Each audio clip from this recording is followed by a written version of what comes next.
आपण पंतप्रधान आवास योजना ग्रामीण अंतर्गत ज्यांना आपलं हक्काचं घर उभं केलंय अशा हजारो लाभार्थ्यांच्या संघर्षाला, श्रमाला आणि स्वप्नांना सलाम करत आहोत आणि सर्वांच्यासाठी घर हे स्वप्न प्रत्यक्षात उतरवण्याच्या करता पंतप्रधान आवास योजना मोदी साहेबांनी सुरू केली।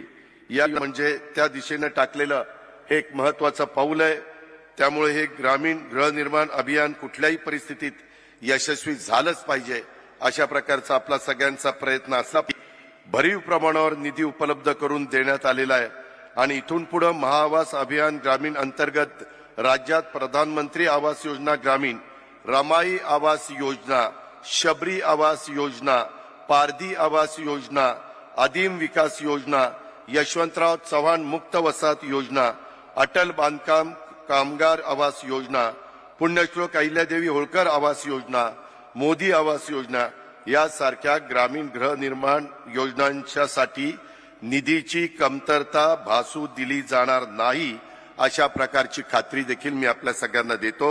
या प्रकल्पाची गावोगावी वेगाने अंमलबजावणी केली गेली पाहिजे।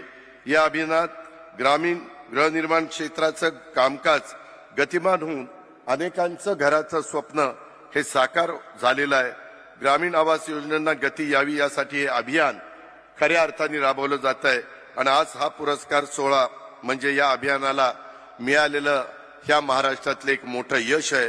आज मी पाहत होतो त्या यादीमध्ये कुठले जिल्हे आहेत, कुठले तालुके आहेत, कुठले गाव आहेत, कुठले विभाग आहेत आणि महाआवास अभियान 2022-23च्या राज्यस्तरीय पुरस्काराचं वितरण करत असताना आम्ही सगळेजण नजर टाकत होतो तर त्यामध्ये प्रधानमंत्री आवास योजना ग्रामीण सर्वोत्कृष्ट विभागाचा पुरस्कार कोकण विभागाला मिळाला, तर राज्य पुरस्कार आवास योजनेचा प्रथम पुरस्कार नाशिक विभागाला मिळाला।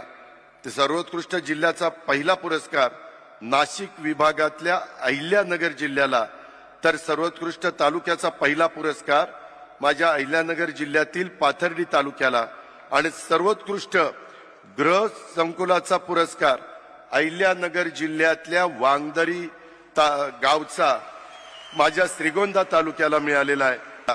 अशा प्रकारचं घरकुल बांधत असताना त्यांना 5 ब्रास वाळू ह्या महायुतीच्या सरकारकडनं मोफत त्या लाभार्थीला द्यायची अशा प्रकारची देखील कार्यवाही ही आपण केलेली आहे।